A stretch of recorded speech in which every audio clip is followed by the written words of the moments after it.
এক গরিব কাঠুরিয়া নদীতে হারালো তার শেষ সম্বল। কিন্তু এরপর নদী থেকে উঠে এলো এক রহস্যময় পরী। অনেক দিন আগের কথা, শালবনপুর নামে ছোট্ট এক গ্রামে রহিম নামে এক গরিব কাঠুরিয়া থাকত। তার ছোট্ট একটি কুঁড়ে ঘর ছিল। স্ত্রী আমেনা আর ছোট ছেলে রবিকে নিয়ে খুব কষ্টে সংসার চলত। প্রতিদিন ভোরে সে কুড়াল কাঁধে জঙ্গলে যেত কাঠ কাটতে। গ্রামের মানুষ রহিমকে খুব ভালোবাসত, কারণ সে ছিল সৎ আর পরিশ্রমী মানুষ। কিন্তু অভাব যেন তার পিছুই ছাড়ত না।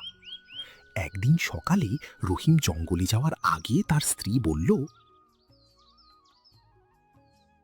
শুনছ, ঘরে আর চাল নেই। আজ একটু বেশি কাঠ কাটতে পারলে ভালো হতো। চিন্তা করো না, আল্লাহ ভরসা, আজ ভালোই হবে। এই কথা বলে রহিম কুড়াল কাঁধে জঙ্গলের পথে হাঁটতে লাগল।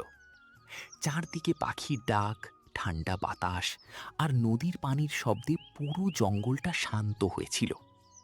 হাঁটতে হাঁটতে সে নদীর ধারে একটা বড় শুকনো গাছ দেখতে পেল।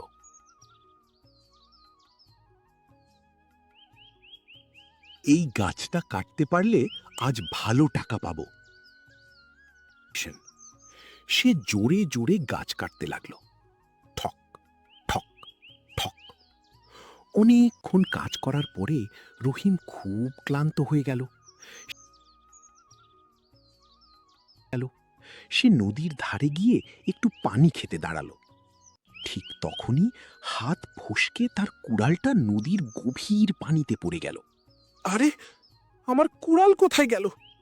রহিম তাড়াতাড়ি নদীর পানিতে তাকালো, কিন্তু কুড়ালটা অনেক গভীরে তলিয়ে গেছে। সে পানিতে হাত দিয়ে খুঁজতে লাগলো, কিন্তু কিছুতেই কুড়াল পেল না। হায় আল্লাহ, এখন আমি কি করব? এই কুড়ালটাই তো আমার সব। দুঃখে রহিম নদীর ধারে বসে কাঁদতে লাগলো। ঠিক তখন নদীর পানি হঠাৎ ঝলমল করে উঠল। চারপাশে সাদা আলো ছড়িয়ে পড়ল। নদীর মাঝখান থেকে ধীরে ধীরে এক সুন্দর পরী বের হয়ে এলো।